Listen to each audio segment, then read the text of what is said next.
नमस्ते, प्रणाम, राधे राधे। आज एगो प्यारा सा गीत लेके आइल बनी।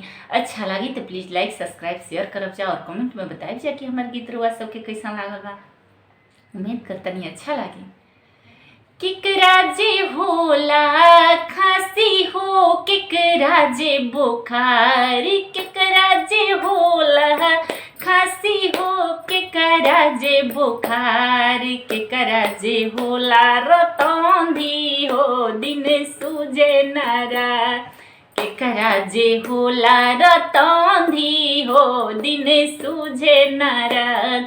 सासू के होला खांसी हो ननदो के बुखार, सासू के होला खांसी हो ननदो के बुखार, देवर के होला रतौंधी हो दिन सूझे ना रात, देवरा के होला रतौंधी हो दिन सूझे ना रात।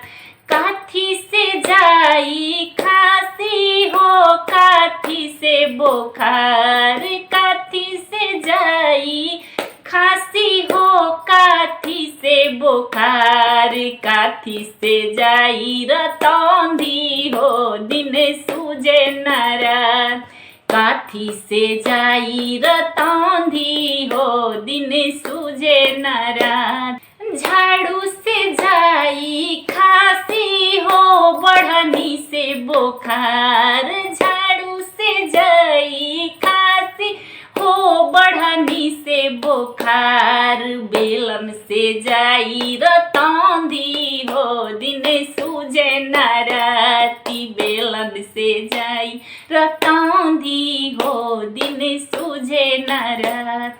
केकरा जे होला खांसी हो केकरा जे बुखार, केकरा जे होला खांसी हो केकरा जे बुखार, केकरा जे होला रतौंधी हो दिन सूझे ना रात, केकरा जे होला रतौंधी हो दिन सूझे ना रात, केकरा जे होला रतौंधी हो दिन सूझे ना रात।